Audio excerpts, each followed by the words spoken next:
Iguodala to Curry, back to Iguodala, up for the layup. Oh, blocked by James. Curry, one-on-one. Irving puts it up.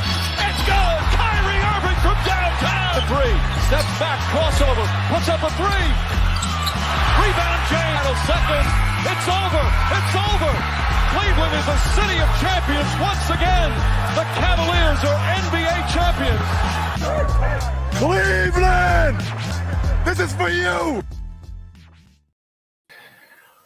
What's up, Cavs fans? Welcome to another edition of the Block the Shot to Stop, the last post-game edition of the 24-25 season, as the Cavaliers' magical season, but not magical series against the Indiana Pacers comes to an end tonight with a 114-105 loss. We're just taking a few minutes before we start to say, like, there's going to be plenty of time to look back at, you know, the series as a whole and dissect it and what went wrong and all those things. Look back at the season and all the things that went right this season. So for tonight, we're going to simply talk about Game 5, you know, a little about the series and why the Cavs unfortunately couldn't pull this out tonight and had their season end. So I didn't say it yet, but Skylar Webker here with myself, Kevin Lynch, and Skylar. I'll turn to you. Where do you want to start with I guess your first thoughts on Game 5 tonight? Frustrating, because it felt like when they came out the gate, the first quarter of this game felt like Cavs basketball. Like that's the most Cavs basketball this team has felt in a minute, or at least in this series. You know, the offense is flowing, the assists were high, the just disruption and ball movement was excellent. I mean, that's why they ended the first quarter 19-31. So a good lead there, but then just faltered, man. I mean, they let Indiana's aggressiveness and physicality really get to them, and just wasn't able to pick it back up in the second quarter or the third quarter. They kind of got back into it a little bit, made it closer there in the fourth, but not enough to get the thing. Yeah, the hole was dug by then, right? So I agree with you, and I think the easiest way to kind of talk about it is to just go through the game, and starting with the first half. The first quarter and a half was ironically the exact opposite of what happened in Game 4. If you remember in Game 4, the Pacers kind of controlled from the outset, and about halfway through the second quarter, they had a 20-point lead. Well, tonight, the Cavs had a 19-point lead with 8:10 left in the second quarter. As Skylar was saying, for the most part, things were going really well. The offense was humming, getting good contributions, you know, off the bench, which we'll talk about. And from then on, the last 8 minutes of the third quarter, the Cavs outscored the Cavs were outscored by the Pacers by 15. So Pacers closed what was a 19-point lead to 4 at halftime, kind of doing the exact opposite with the Cavs. Cavs kind of like just folded up shop at that moment in game 4 and let a 20-point lead balloon to 40.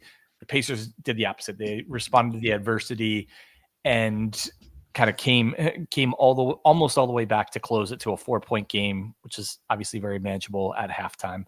I'm going to pause there, Skylar, and get your thoughts. You kind of talked about, I guess, the beginning and how things were going for the Cavs. How did you kind of feel maybe when the Pacers started to turn the tides there in the second quarter? Nervous, and I think it's just because that's what the Pacers are. They are probably the streakiest offensive team in the league, but they make it hurt whenever they are, you know, in the hot mode. I mean, it seems like every game this series, the Pacers won just because they went on some long, crazy run, multiple crazy runs. It never felt like they were just a continuously flowing offense, which is what the Cavs offense felt like most of the year until they played the Pacers. So once that hot streak started heating up, you're like, okay, we all kind of like the writing is coming on the wall. Like you can see how this is about to turn terrible. Yeah, and it did. Led primarily by Tyrese Haliburton, who was phenomenal tonight. After, you know, he had humongous moments, obviously the game winner in game 2, and he played overall a good series. But tonight, probably his best game. That last 8 minutes of the second quarter, he would 15 points on 5 of 5 3-point shooting. It was very frustrating. To his credit, obviously you go 5 of 5 in that short of span threes, you're doing a lot right. But I also thought he got really clean looks on like 4 of them. I went back and at halftime and was watching some of his looks. When a guy's that hot to still be getting open threes, that was the bad sign for me, Skylar. I'm like, this guy's hit 3 threes. Now he's hit 4 threes and he's still getting a wide open look. You're not pressuring him. You're not selling out. You're not, blitzing him off the screen. And they were content to just keep letting him shoot, apparently. So yeah, it was probably the worst I felt all year when the Cavs were leading at halftime, if I'm being honest. Yeah, it was hard to watch that. I mean, it seems like Indiana's game plan didn't change since game 1, which is get Jared Allen switched onto Tyrese Haliburton so Tyrese Haliburton can take a pretty decent shot in the 3-point line. Yeah. I mean, it's and then like you said, no adjustments were made on the Cavs end to prevent that switching from happening. Fighting through screens or blitzing him or sending a trap before the screen can get set. And didn't seem like any of that was a part of the defensive scheme plan, which just like is weird because it's a Cavs team that all year has been built on being able to make adjustments throughout a game. And it seems like that they just weren't able to make an adjustment throughout this series, let alone this game. Yeah. I think the hard thing was, and we're going to get to the third quarter in a minute, which kind of sealed the Cavs' fate for the season tonight. But in the second quarter, they actually shot 53% from the floor. They played a pretty good quarter. They were dead even on rebounds. They did commit 6 turnovers, which is high for a quarter for sure. But overall, they played a decent quarter offensively, but were just kind of so lackadaisical defensively when you shoot 53% from the floor, you shouldn't be outscored by 8% or by 8 points in a quarter. Like that doesn't seem like it would add up, but combination of really bad defense, hot shooting on the other team. A lot of times the Pacers were hitting threes while the Cavs were hitting twos. Like in that quarter alone, Pacers were 7 of 12 from 3. The Cavs were 1 of 6, which is kind of just a theme of this whole series with the 3-point shooting. But we'll go ahead and move on to the third quarter, unfortunately. So the Cavs get the first couple buckets of the third quarter, and you're thinking, okay, they're going to respond to this adversity. And then the Pacers went on a 29-8 run to take a 9-point deficit into a 12-point lead by like the end of the third quarter. And just really frustrating to watch, just bad shot after bad shot, not going in. They shot 7 of 26 for the quarter, 3 of 10 on threes, 4 of 16 on 2-pointers. My goodness. They got out rebounded by 5 in the quarter. They, just bad offense the whole quarter, while Indiana is continuing to push, offensively, scored 33 points in both the second and third quarter. And before you know it, what was at one time seemed to be a fairly comfortable lead is now a very uncomfortable deficit going into the fourth quarter. Yeah, it's extra, I don't want to say like hardsome, or it stings a little bit more because a lot of guys were fighting through injuries. Like you could tell the toe was definitely bothering Darius Garland. Donovan Mitchell had to go to the locker room at some point to get treatment on, I can't remember if it was his ankle or his knee or something. It was his ankle, yeah. So it's just like guys are battling through, trying to stay into this, but no matter what, they just couldn't get the offense flowing at all. Like it just felt like it was a one-man shot, and then that was it. There was no distributing of the ball. There was no setting up a play. It didn't feel like there was really an offensive game plan at all. It just felt like a pickup game at that point. Yeah. The want to was there, just the execution and some of the, just, I don't know, playoffness. I know that's not a word, but like it's such a different mentality in the playoffs that you have to have, and we'll get into that. But let's finish the game. So as Skylar was saying, actually, before we go into the third quarter, really rough shooting quarter overall. As I mentioned, Max Strus, who was so good for some of the series and really big contributor for the Cavs this year, 0 for 6 in the third quarter.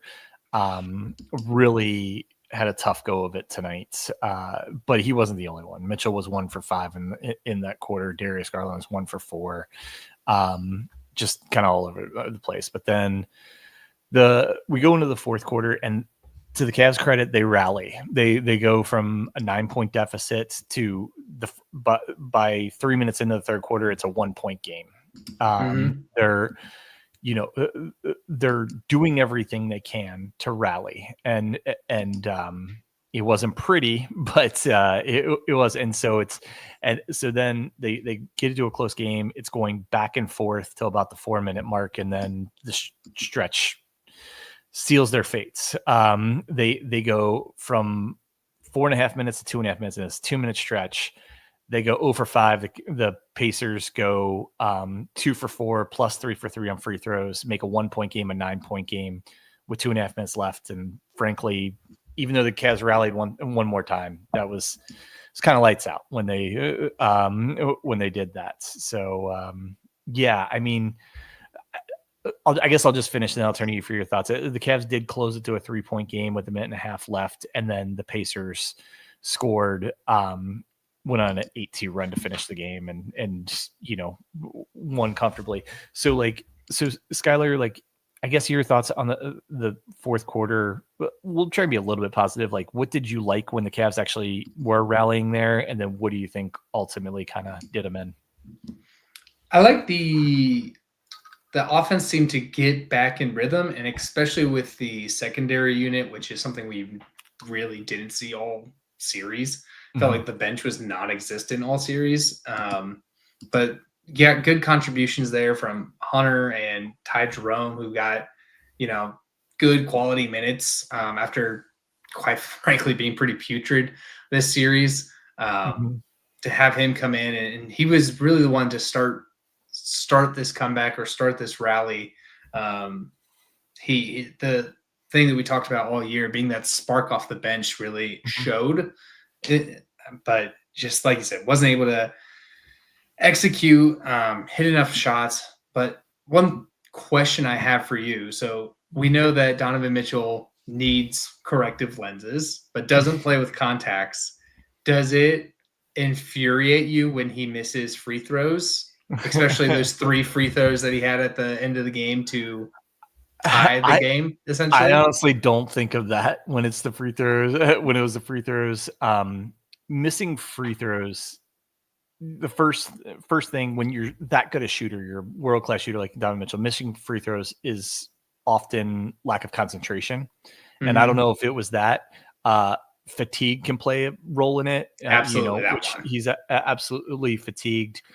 But to see him miss when it's, they're trying to make this furious comeback and have him get fouled on a 3-pointer, miss all 3 free throws. I mean, that was in what was a 3-point game with 1 minute to go. The Cavs missed 6 free throws in the fourth quarter. 4 of them in the last minute 20 of the game. So I mean, and you've harped on free throw shooting. I obviously I don't like the free throw shooting. The other thing I don't like is when you've been shooting 30% from 3 all series, you jacked up 14 3-pointers in the third quarter when all of your offensive success was going to the basket, forcing fouls. You had the Pacers on the cusp of foul trouble, in multiple times in this game. And then they were settling. They were just taking 3 after 3. And man, it's a tough one, but they did battle. I was, to their credit, 8 offensive rebounds in the fourth quarter. They were trying. The effort was there. Just like I said, the execution and the Kunis. You watch the Pacers tonight. The Pacers were clinical. Like they showed some emotion after a few big plays and stuff, but they didn't blink. I guarantee they have guys in their team struggling with injuries and everything. They weren't kind of showing it. They weren't, they had really bad moments this game and really good moments, and you couldn't tell too much of a difference by their demeanor and their play. Well, the Cavs were so demonstrative, and they weren't really like this all season. That I don't know, just it wasn't. I didn't have a good feeling about any game this series except for parts of Game 3. That the Cavs were kind of the more confident team that was going to come through in clutch moments. Yeah, I think there was a huge loss of confidence. This is a team that's been confident all year that they felt like they could win any game that they won that they played this year. Mm-hmm. It didn't feel that way at all from them coming into, I would say, not even this series. Like it didn't seem like they, after game 1, they're getting shook in game 1. It didn't feel like they had the confidence or the swagger that they've had all year to beat anybody. And to Indiana's credit, I mean, they're now back-to-back Eastern Conference Finals appearances, like for a reason. It's not like they don't deserve it, it don't belong. They clearly have done it before and are now doing it again. So they are still a great team, and I want to give the respect they earned and deserve. But if you look at the talent and you look at what the Cavs have done all year, this just emotionally feels like a huge collapse. Yep. It really does. And go through a few reasons for that collapse, and none of them are going to be the injuries that the Cavs are dealing with, because for the most part, most of their guys played most of the series, and even no matter who was in the lineup, they had opportunities to respond to adversity in every one of these games, and they didn't do it nearly enough. Main thing that people are going to look to, and I agree with, the Cavs were, for almost the entire season, they were the best 3-point shooting team in the league. They technically ended up second after a little bit of struggles at the very end of the regular season. The only time they shot well on threes actually was the second half of game 4 when they were down 40 points at halftime. So the other 4 games and the first half of game 4, they shot under 30% from 3. And this is after shooting above 40%. They were at 41% for the good majority of the year, finished around 39%. So for them to go from the best 3-point shooting team in the NBA for virtually the whole season to the worst 3-point shooting team in the playoffs in just what seems like the snap of a finger, I have a couple of reasons or ideas behind it, but it's pretty unbelievable. Yeah, the 3-point shooting has been, and I wouldn't say the reliance on it, because they still are putting up, besides tonight, they were putting up about 120 points a game. So it's not just that the 3-point shot wasn't there. I think the 3-point shot sways more wins out of this for sure. I think the defensive attention was atrocious this game and this series. Like you said, they continuously would give somebody an open shot and then not bother to make an adjustment. And that guy, like Tyrese Haliburton tonight, had 4 wide open threes back to back to back and hit all of them, which really started their run and their attack on the Cavs.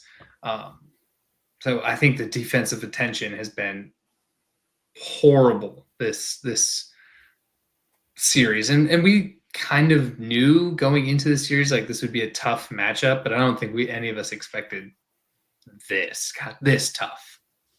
Yeah, you're 100% right. I'm going through and looking at something as we speak that I'll kind of talk about as I get the last of the numbers, but I think part of the reason for the 3-point shooting is just the offense was so much worse. I mean, like meaning the ball movement, the penetration kickouts. It was all, really, really bad. And what I'm looking at, as I get the last one for game one, is the assists. The Cavs averaged close to 30 assists a game this season. They didn't get anywhere near 30 assists in any of these 5 games. They had 25 in game one, and they averaged about 20 for the series. To go down, from 30 assists to 10 or to 20 assists that's 2 different opposite ends of the spectrum as far as effectiveness for an NBA offense. That to me, that means a lot of, you're not getting the ball movement, the dribble penetration, kickouts, the rolls to the rim off the pick and roll where Allen and Mobley have easy shots. And I think as much as people look at 3-point shooting, I would look at those assist numbers and say, that's the most alarming stat to me, is that their assists plummeted in this series versus what they've been doing all year. And that's very indicative of running poor offense.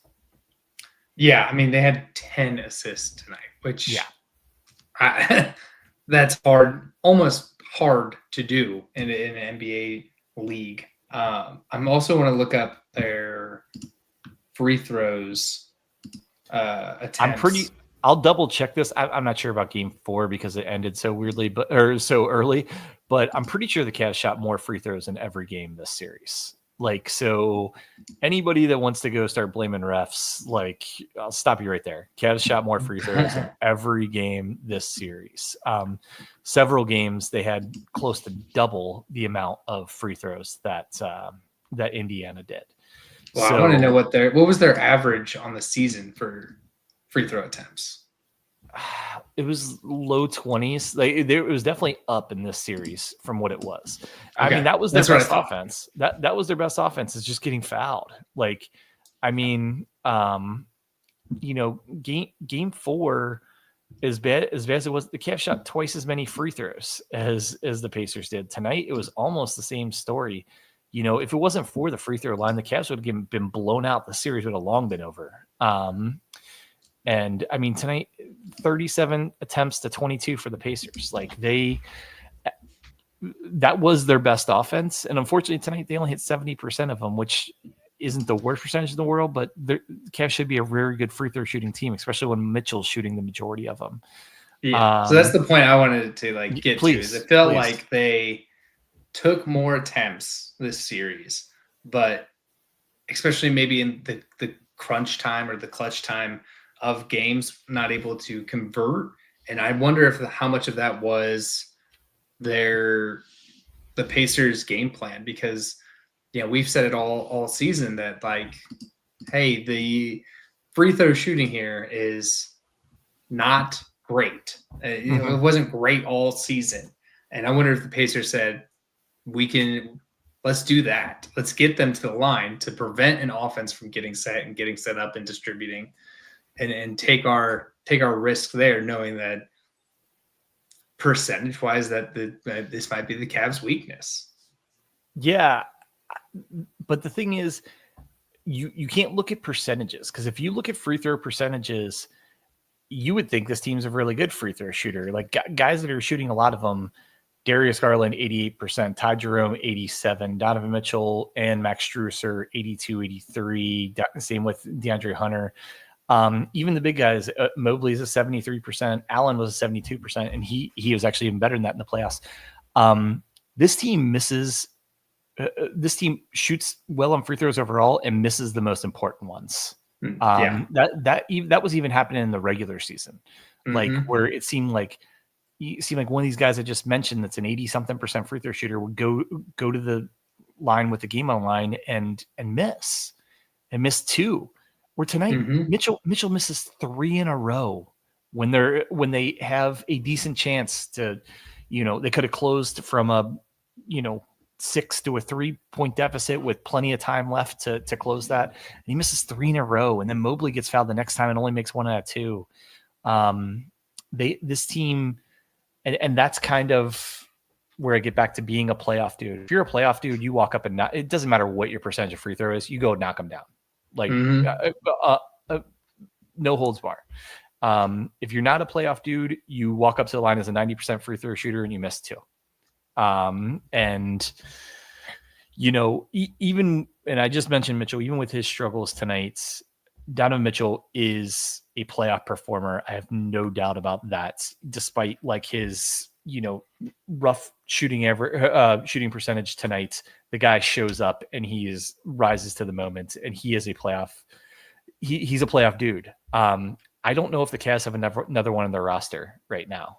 They have crazy talented guys that could, win Defensive Player of the Years and All-Stars and All-NBAs and all kinds of accolades. But I don't know if they have anybody else that you can count on 100% is going to rise to the moment in a playoff game. I think their closest they got is Evan Mobley, and he's still very young. Here's my problem with Mobley. When tonight, you look at his stat line and you're like, wow, what a great game. 24 points, 11 rebounds. He only shot the ball 12 times. When Garland and Mitchell are so off, Garland and Mitchell combined to go 12 of 41 from the field. Why isn't Evan Mobley demanding the ball? Why isn't Kenny Atkinson drawing up something to get Evan Mobley? It's every time they start the game or start a half, you watch the beginning of this game, the beginning of the second half, Evan Mobley comes out and he gets 2 or 3 shots. Then he disappears for 12-minute stretches. We'll show up a little bit on the defensive end, but there was nobody on the Pacers that could guard him. Evan Mobley had great statistics for the series. He didn't rise to the moment by saying, they can't stop me. Give me the ball. He tonight in the fourth quarter took 2 shot attempts. In the third quarter, when they were losing the game was slipping away from them. He took like 3 attempts in the first 2 minutes of the third quarter. Took 1 attempt the last 10 minutes of the third quarter. So from 10 minutes in the third quarter to the end of the game, he took 3 field goals. When he is the best matchup they had. Evan Mobley, I need you to want it more, to demand the ball. And as much progress as he made in the skill departments last season to this season, he needs to make that in the confidence and just again becoming more of a dude by next season. He's not going to allow anyone to keep him from shooting the ball in a playoff game. He's going to elevate his dudeness. Yeah, I mean, I wish I had a better way to say it, but it was you look at Indiana, man. Every guy in their starting lineup, all 5 of those guys is a playoff dude. They've been tested. Indiana is not the most talented team in the East. I don't think they're one of the top 3 most talented team in the East. They're going to the Eastern Conference Finals for the 2nd year in a row, with a very good chance to go to the NBA Finals. And that's because their guys rise to the moment in the playoffs and perform better in the playoffs versus the regular season, where the Cavs, you got to call it, they did the opposite. Almost everyone on the Cavs team, sans maybe Mitchell, played worse in this series than they did all season. Yeah, I would agree. And that's something that I think Kenny has to take in how he gets the development of these guys and take to the offseason and figure out how to get that, how to unlock that. And not just Evan Mobley, but you could unlock that in Darius Garland. You can unlock that in Jared Allen. You can unlock that in everybody. And I think you kind of said it maybe it was the last time or game 3 where this is just a whole bunch of nice, likable guys. And need a dog, need an edge, need to have a bite on you. And we saw a little bit of it in the last game with Hunter and Mathurin getting into it. Yeah. That was the most aggression we've seen out of anybody at all. Yeah. And I don't to clarify a little bit, because I don't want to give Kendrick Perkins any credit here, because he's the one who was saying that they're too nice of guys, they can't win. Nice guys can win. You just have to play better. You have to there's all kinds of athletes who are incredible guys off the field that you would want to date your sister, but they have a mean streak on the field, on when they're on the court, on the field, whatever. And they play with that aggression, and they play with that just, determination, I think, is the biggest thing. The Pacers looked way more determined this series than the Cavs did. The Cavs seem like they're almost looking to, succeed around adversity, where the Pacers were just bulldozing right through it. No doubt. I think they got to find some aggression and determination and just, something. They got to do something. I don't know what, but they got to do something. We don't know what, and I think that's a good spot to start to wrap this up, because I don't know that there's too much more to say about Game 5. The Cavs fought. The Cavs, had moments, but frankly, just didn't have quite enough of them when it mattered the most. There's going to be lots of time to maybe, take a couple steps away from the series and digest and look back and see what specifically went wrong, and plenty of time to look towards next season. And we'll do all that. We're going to be doing some episode. We're going to do a couple episodes throughout the playoffs, kind of looking at it, watching the rest of the playoffs from a Cavs fan's view, probably a frustrating Cavs fan's view. We'll do a couple episodes here, then we'll have plenty of stuff, looking back at the season, again, all the highs as well as this low that we're experiencing right now. But tonight, it's too bad. It's too bad that this is the way the Cleveland Cavaliers season ends. Arguably the most fun season of Cleveland Cavaliers basketball up until this series ends like this. And I showed Sydney's comments and saying it was a fun year, and fun year with us as our first season of the podcast. I couldn't agree more. Just because tonight and a couple nights recently have sucked, I'm not going to, let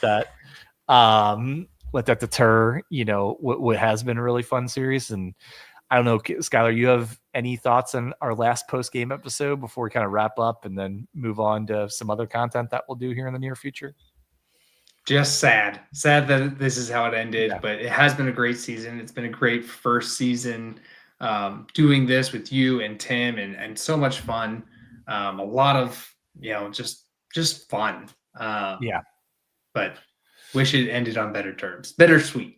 Bittersweet in this moment. Once a little time passes, we'll appreciate it more, and we'll appreciate there's a lot more good times than bad. Now's a bad time. As both of our friends, Ted Lasso, said, there's one thing that's worse than being sad. It's being alone and being sad, and nobody here is alone. Skylar and I got each other. We got everybody out there that's listening. So we'll tag on another Ted Lasso quote. Yeah. There you go. So for the last game, sadly, of the Cleveland Cavaliers season, he's Skylar Webker. I'm Kevin Lynch. Thanks as always for tuning in to Block the Shot to Stop. Really appreciate everyone listening. As we said, we will be doing some content throughout the playoffs as well as the off season. So please subscribe, wherever you get your podcasts, on YouTube, because we're going to be doing some live shows as well there. And rate and review us. We really appreciate that we've had a little bit of a spike in it recently, probably because of the playoffs. So we appreciate it. So we'd love to kind of keep that going, even with the Cavs season over. Thanks again. And we'll sign off the way we always do, even if it's kind of looking towards next year. So thank you everyone for tuning in to the Block the Shot to Stop. Have a good evening. And as always, go Cavs.